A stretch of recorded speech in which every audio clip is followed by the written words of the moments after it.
Bonjour à toutes et à tous. Car c'est à toute la communauté éducative que je m'adresse, de notre réseau, de la Mission laïque française et de l'OSUI, et au nom de nos associations.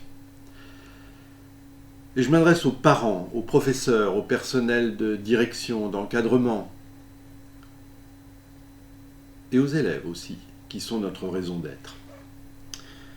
Ce message va d'abord aux familles qui ont été frappées par le virus. Certaines y ont perdu un parent, un ami. D'autres ont vécu de près ou vu les souffrances que ce virus peut provoquer. À tous, la Mission laïque dit combien elle partage leur peine, mais aussi leur combat, car nous savons qu'il peut être terrible. Restons ensemble, en alerte, pour protéger notre communauté, c'est là notre première priorité. Une nouvelle étape s'ouvre en France, mais aussi dans beaucoup de pays du monde. Le déconfinement s'amorce, selon des modalités différentes, toujours complexes. Tous nos établissements suivront scrupuleusement les instructions des pays d'accueil. Aucun risque ne sera pris. Surtout pas celui de ruiner les efforts accomplis pendant 2 mois. Et quand le confinement est prolongé, eh bien l'école à distance continue, ainsi que les apprentissages. Rien ne s'interrompt. La leçon que nous tirons tous de cette période d'exception, c'est que, oui, l'école a bien fonctionné. Notre réseau scolaire fonctionnait depuis déjà des années et réfléchissait sur le numérique dans la pédagogie, dans la transmission. Et il a fait preuve de réactivité pour installer une école alternative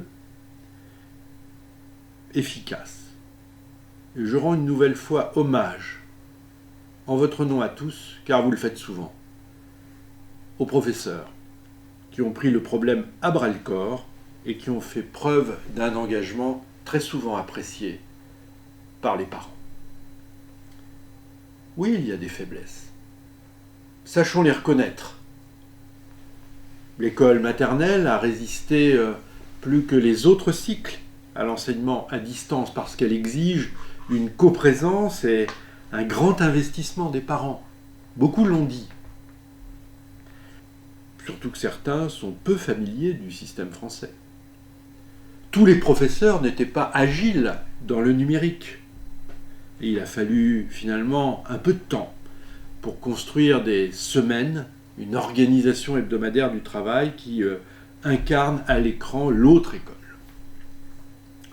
Oui, toute crise déstabilise et elle invite à reconstruire autre chose et à faire preuve d'une inventivité exceptionnelle.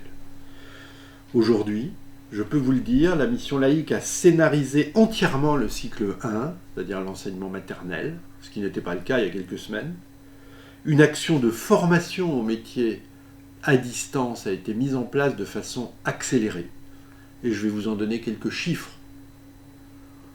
Toutes ces semaines de confinement ont permis d'organiser sur notre forum pédagogique, la plateforme numérique que nous utilisons communément pour la formation et le développement professionnel, 360 sessions pour 800 heures de formation par les pairs et 14 500 auditeurs, enseignants, conseillers pédagogiques, pour les uns évidemment à plusieurs reprises, ont été des acteurs de ces formations, accompagnés par des conseils appartenant à notre organisation. Cela, les parents ne le voient pas, mais ils sauront l'apprécier progressivement, ils en verront les effets. Et enfin, une enquête lancée par la Mission laïque dans tous ces établissements permet à l'ensemble d'entre eux de disposer désormais d'une image fidèle de ce qui s'est passé, de telle sorte que, pour l'avenir et pour le présent déjà, eh bien chacun puisse perfectionner ces techniques de transmission dans cet enseignement à distance. Parce que nous avons ouvert la réflexion sur le jour d'après, comme beaucoup. cette école, d'après, elle ne sera pas la même exactement, ou alors c'est vraiment que nous n'aurions rien compris à ce qui s'est passé, à la fois dans la relation entre les élèves et les professeurs, mais aussi dans la relation entre les élèves entre eux, dont je voudrais dire combien la plupart, et le plus souvent, ont témoigné de solidarité, de créativité, d'inventivité, et au total de cette responsabilité que nous recherchons tous. Ils ont été véritablement des acteurs de leurs apprentissages. Et puis, il y a ce que nous comprenons mieux maintenant des compétences attendues des enseignants. Enfin, il y a une chose importante qui a été interrogée, questionnée par les parents eux-mêmes qui ont bien vu que la relation de l'école avec les parents changeait à l'occasion de cette crise. Une des caractéristiques que nous connaissons bien du système scolaire français, c'est qu'il demande a priori, lorsque les enfants rentrent à l'école, la confiance des familles.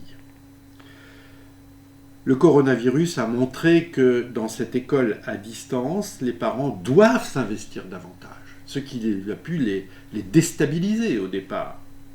Et à l'étranger, encore plus qu'en France, désormais, l'école devra associer les parents plus finement à la compréhension des enseignements qu'ils ont voulu pour leurs enfants. Les critiques de l'école à distance sont venues souvent de là, dans cet interstice, cette nouveauté qui faisait que les parents s'interrogeaient eux-mêmes sur leur rôle. L'école est efficace si elle met en place une coopération confiante entre les uns et les autres. Il n'y a pas d'un côté ceux qui savent et ceux qui subissent. Il y a autour de la construction des apprentissages des enfants une coopération étroite à mettre en place avec les outils qui iront avec. Comptez sur nous pour aller aussi loin que possible, désormais, dans cette anticipation du changement. Venons-en maintenant à la façon dont la mission laïque française a réagi aux conséquences économiques et financières de cette crise. Un réseau scolaire responsable est un analyseur précis de son milieu. Et je suis vraiment, au nom de la mission laïque, reconnaissant à nos personnels de direction, à nos directeurs administratifs et financiers d'avoir fait remonter des informations très sûres sur la façon dont leur contexte local et économique en particulier réagissait. Je remercie aussi les associations des parents d'élèves élus, officiellement représentatives, de les avoir accompagnés pour valider un certain nombre de ces informations. Ce sont elles qui nous ont permis de construire les éléments de réaction à cette situation exceptionnelle. Nous avons évidemment entendu, compris, perçu le message urgent, souvent angoissé, des parents sur l'évolution de leur propre situation familiale, domestique, en relation avec l'économie. Nous comprenons ce désarroi. C'est la raison pour laquelle nous avons proposé 3 leviers d'action qui valent pour l'ensemble de nos établissements avec certaines variantes. D'abord, le paiement des droits de scolarité du 3e trimestre a été partout aménagé, échéancé, retardé en fonction des situations de chacun pour diminuer la pression d'un paiement en une seule fois sur justement les budgets domestiques. Évidemment, tous les services annexes, restauration, transport, voyages scolaires, que sais-je, ont été défalqués de la facture du 3e trimestre qui est parvenue en avril ou mai. Cela a été normal. Deuxièmement, conformément à la pratique de la vie associative qui repose, je le rappelle, car cela n'est pas clair pour tout le monde, sur d'abord l'équité des situations et la nécessité pour nous de traiter en priorité ceux des cas particuliers qui appellent le plus d'urgence. À cet effet, les caisses de solidarité qui souvent existent ont été revitalisées, élargies partout et cela a été nécessaire, de sorte que chaque cas soit étudié avec discrétion, avec bienveillance et avec efficacité. Aujourd'hui, où je vous parle, ce sont des centaines d'enfants, d'élèves qui sont bénéficiaires de cette action de solidarité et qui le savent.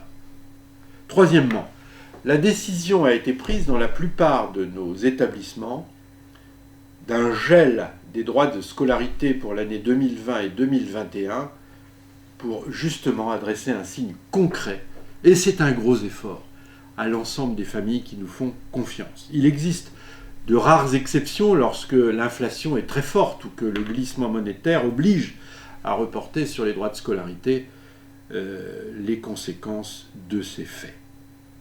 Ces trois mesures conjuguées visent à soulager les familles, à éviter la déscolarisation d'élèves au motif de la dégradation du revenu de leurs parents, enfin à faciliter les réinscriptions et notamment limiter par conséquent les mesures de diminution de l'emploi que nous serions amenés à prendre si ces effectifs n'étaient pas au rendez-vous. Car nous sommes aussi, évidemment, attentifs aux conséquences sociales de la crise. L'État français a annoncé des aides publiques exceptionnelles aux établissements d'enseignement français à l'étranger. Sur ce point, la mission laïque peut, par ma voix, vous assurer qu'elle n'a ménagé aucun effort pour proposer à l'État des analyses et des propositions justement fortes et hardies afin de répondre aux préoccupations de nos communautés et à la consolidation dans cette crise de nos établissements. À ce jour, les arbitrages sur ces aides, leur statut, les modalités de leur mise en œuvre, leur usage ne sont pas encore connus. Nous restons vigilants et évidemment attentifs pour des mesures d'accompagnement qui seraient favorables aux parents directement, si cela est possible, c'est-à-dire sans qu'elles soient soumises à des conditions qui annuleraient le but qu'elles poursuivent. Chers parents, chers collègues, chers élèves, ce que nous a appris cet épisode, ce qu'il nous apprend, c'est combien l'école est nécessaire. Elle est interrogée, elle est parfois malmenée, elle est l'objet de critiques parfois acerbes contre nos personnels et je le regrette profondément. Mais je veux retenir surtout le soutien que la majorité des familles apportent à nos équipes en percevant de mieux en mieux l'effort caché que cela leur demande pour avoir organisé une autre école, celle que l'on n'aurait même pas imaginée au moment du début du confinement. Pour nous, le but, ce sont des communautés éducatives solidaires, engagées, qui partagent des convictions, bien sûr des valeurs, mais qui aient ensemble un horizon, le même. L'école, c'est le futur. Le rôle de l'école, c'est d'atténuer l'incertitude de ce futur. C'est pourquoi nous ne ménagerons aucun effort pour être à vos côtés à tous, pour que l'école reste notre meilleure certitude commune. Je vous remercie.